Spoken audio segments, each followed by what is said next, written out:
اپنے جگر گوشوں کو سکھوں اور ڈوگروں کی افتاد سے بچانے کے لیے عبداللہ نے آنکھیں بند کیے بغیر چھری چلائی اور باری باری دونوں کا سر تن سے جدا کر دیا۔ اتفاق تھا اس روز آسمان کے فرشتے بھی 2 دمبے لانے سے چوک گئے، چنانچہ دہلیز پر زہرہ اور عطیہ کی گردنیں کٹی پڑی تھیں، فرش پر گرم گرم خون کی دھاریں بہہ رہی تھیں۔ اب عبداللہ رشیدہ کو بلا رہا تھا، لیکن رشیدہ اس کے قدموں میں گری کپکپا رہی تھی، گڑ گڑا رہی تھی۔ اگر وہ پڑھی لکھی ہوتی تو اپنے باپ کو للکار سکتی تھی کہ میں کوئی پیغمبر زادی نہیں ہوں، نہ ہی تم کوئی پیغمبر ہو، کیونکہ ہمارا دین صدیوں پہلے مکمل ہو چکا ہے، پھر تمہیں کیا مصیبت پڑی ہے کہ میری گردن کاٹ کر سنت پوری کرو۔ لیکن رشیدہ انجان تھی، فصاحت و بلاغت اور تشبیہوں کا استعمال کرنے سے قاصر تھی۔ وہ فقط عبداللہ کے قدموں پر سر رکھ کر بلک رہی تھی، ابا ابا۔ عبداللہ کے پاؤں ڈگمگا گئے، اس نے چھری پھینک دی، بہروپیوں کی طرح رشیدہ کو بدصورت بڑھیا کے روپ میں ڈھالا اور کلمے کا ورد کرتا ہوا اسے ساتھ لے کر ٹرک میں بیٹھ گیا۔ جب ٹرک والے نے قافلے کو سوچیت گڑھ اتارا اور وہ لوگ لوہے کا پھاٹک عبور کر کے پاکستان کی سرحد میں داخل ہو گئے تو یکایک عبداللہ کو زہرہ اور عطیہ کی یاد آئی، جن کے سر جموں میں دروازے کی دہلیز پر کٹے پڑے تھے، جو پھٹی پھٹی آنکھوں سے چھت کی طرف دیکھتی دیکھتی دم توڑ گئی تھیں۔ وہ سڑک کے کنارے بیٹھ گیا اور رشیدہ کو گلے سے لگائے دیر تک دھاڑے مار مار کر روتا رہا۔ سیالکوٹ کے مہاجر کیمپ میں آ کر رفتہ رفتہ رشیدہ کی زلفیں لہرانے لگیں، اس کی آنکھیں جگمگانے لگیں، لیکن عبداللہ نے محسوس کیا کہ اس چمک میں جو ستاروں کی سی پاکیزگی تھی وہ ماند پڑ رہی ہے۔ ایک دن اس نے اپنی آنکھوں سے دیکھ لیا کہ ناموس کے جن آبگینوں کو وہ ڈوگروں اور سکھوں کے نرغے سے بچا کر لایا تھا، وہ مملکت خدا داد میں سرے بازار بک رہے ہیں۔ آدھی آدھی رات گئے جب رشیدہ کیمپ میں واپس آتی تو اس کا دامن پھلوں، مٹھائیوں، کپڑوں اور کریم پاؤڈر کے پیکٹوں سے بھرا ہوا ہوتا۔ عبداللہ اسے مارتا پیٹتا، اس کا گلا گھونٹنے کی کوشش کرتا۔ جب رشیدہ کا سانس اکھڑنے لگتا تو اچانک اسے وہ خون آلود دہلیز یاد آ جاتی جس پر زہرہ اور عطیہ کی بے نور آنکھوں کو چھت کی جانب گھورتے چھوڑ آیا تھا۔ عبداللہ کے ہاتھ لرز اٹھتے، وہ کیمپ کے کنارے بیٹھا ساری رات روتا رہتا۔ ایک روز رشیدہ نے ترس کھا کر خود ہی باپ کو روز روز کی اذیت سے نجات دے دی۔ اس نے کیمپ چھوڑ دیا، راتوں رات کسی کے ساتھ فرار ہو کر غائب ہو گئی۔ عبداللہ بھی کیمپ چھوڑ کر پہلے گجرات گیا، پھر لائل پور، اس کے بعد جھنگ آ گیا۔ جھنگ میں اس نے ریڑھی کا انتظام کیا اور دوسروں کی دیکھا دیکھی ریل بازار میں سبزی بیچنے کا کام شروع کر دیا، لیکن تجارتی بورڈ نے اس کا ناک میں دم کر دیا، کیونکہ ریل بازار میں ریڑھیوں کی بھرمار سے دکانوں کے بزنس میں خلل پڑتا تھا۔ سخت جان ریڑھی والے تو کمیٹی والوں کی دھونس اور پولیس کے دباؤ کے باوجود جمے رہے، لیکن سہما ہوا عبداللہ شہید روڈ پر اٹھ آیا، جہاں قوم کا غم غلط کرنے کے لیے مسجد، سینما، ریڈیو اور گراموفون کی آوازیں تھیں۔ ایک روز میں عبداللہ سے ملنے شہید روڈ گیا، اس کی ریڑھی پر باسی سبزیوں کا ڈھیر لگا پڑا تھا۔ عبداللہ نے بتایا 2 روز سے کاروبار مندہ ہے، سبزیاں پڑی پڑی گل سڑ رہی ہیں۔ میں نے ساری سبزیاں تلوا کر کار میں رکھ لیں۔ پیسے ادا کرنے کے بعد روانہ ہونے لگا تو سڑک کے دوسرے کنارے زمین پر بیٹھے ہوئے ایک موچی نے ہاتھ کے اشارے سے مجھے اپنے پاس بلایا۔ میں اس کے پاس گیا تو وہ جوتے گانٹنے میں مصروف تھا۔ میری جانب نظر اٹھائے بغیر وہ بڑبڑایا، خوب بچا بے سالے، ٹھہری تھی کہ یوں ہی گزر جائے تو سالے کو کوڑی کر کے اسی ریڑھی میں بٹھا دیا جائے۔ اس کے بعد میں متعدد بار اس پراسرار موچی سے باتیں کرنے اس کے اڈے پر گیا، لیکن اس نے پھر کبھی لفٹ نہ دی۔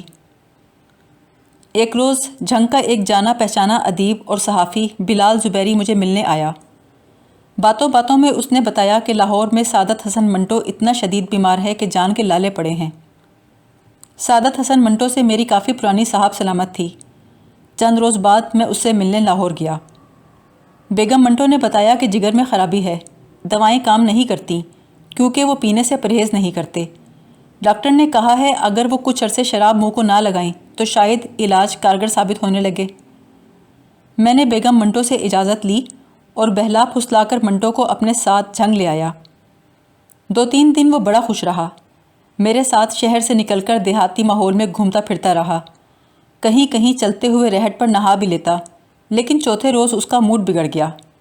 جھنجھلا کر کہنے لگا، یہ گھر ہے یا حوالات؟ نہ کوئی دوست یار، نہ کوئی ملاقاتی، نہ کوئی رونق محفل۔ توبہ، کیا بیہودہ جگہ ہے۔ میں نے وعدہ کیا کل ہم ایسے علاقے کا دورہ کرنے جائیں گے جسے دیکھ کر اس کی طبیعت خوش ہو جائے گی، لیکن وہ بدستور آزردگی سے بیٹھا رہا۔ شام کو میں دفتر سے آیا تو اس کا کمرہ خالی پڑا تھا۔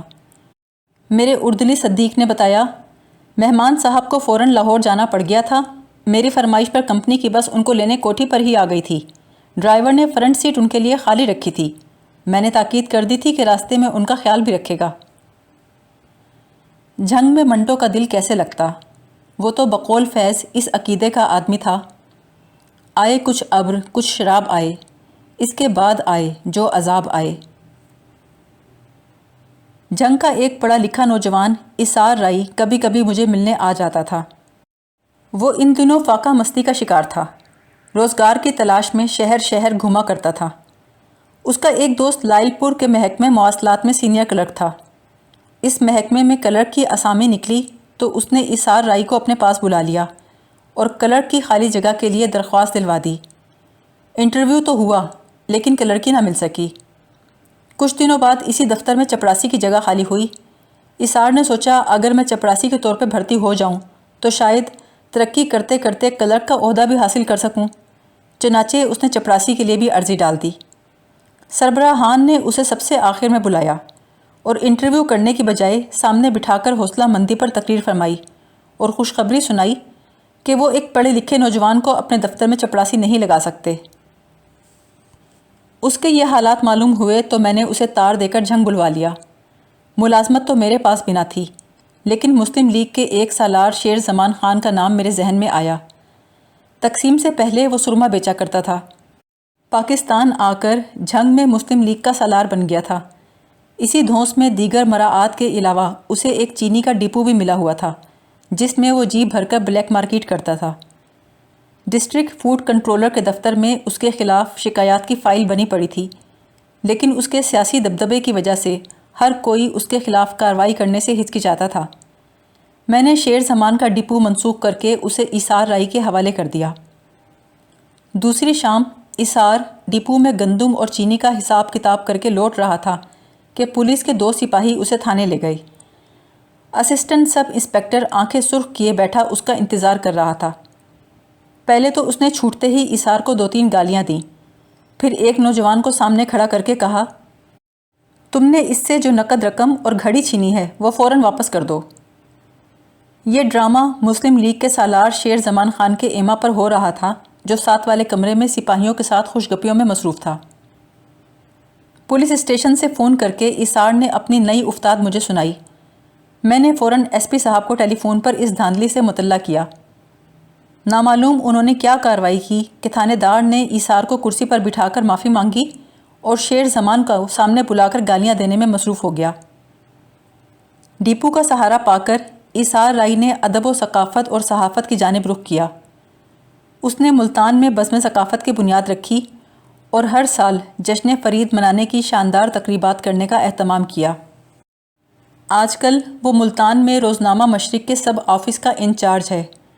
اس کا ایک بھائی صدیق رائی بھی صحافت کی دنیا سے وابستہ ہے اور اپنی عبادت گزاری اور شب بیداری کی برکت سے قناعت کی دولت سے مالا مال ہے۔